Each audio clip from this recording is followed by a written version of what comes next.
Bonjour peuple du monde libre, nous sommes Anonymous. Ceci est un communiqué officiel datant du 22 avril 2017 pour la coalition internationale Anonymous et ses adhérents.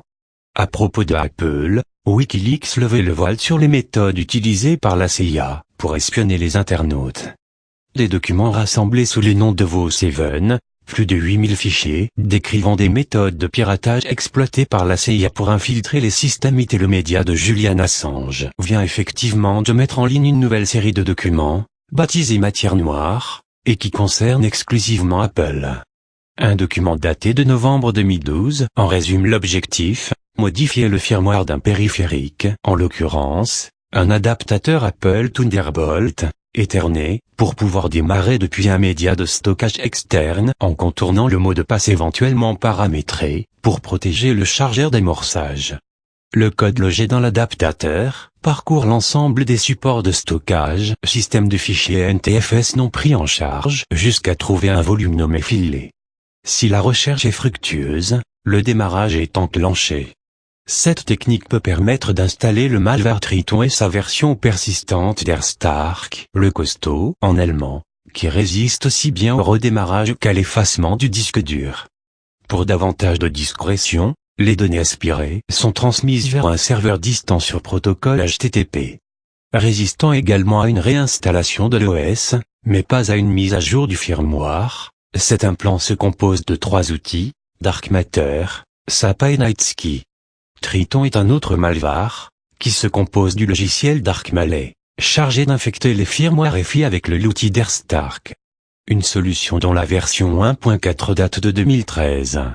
Mais qui aurait encore été utilisée en 2016, en version 2.0. Le premier se loge au niveau de l'EFI. Il permet l'installation du second dans le noyau, puis celle du troisième dans l'espace utilisateur. DarkSASKI est capable de déterminer si son exécution cause un kernel panique. Dans ce cas, il efface les variables RAM concernées pour ne pas éveiller les soupçons. Le chargement de SAPA en RAM ne se fait que si cette première étape est concluante. Nightsky est ensuite écrit dans un fichier temporaire, puis supprimé après exécution.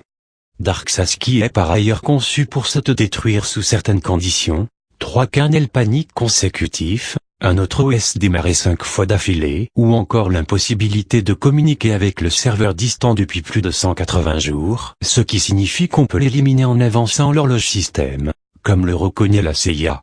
L'agence de renseignement parle aussi, de façon brève dans un document de 2009, d'une déclinaison de Nightsky pour iPhone.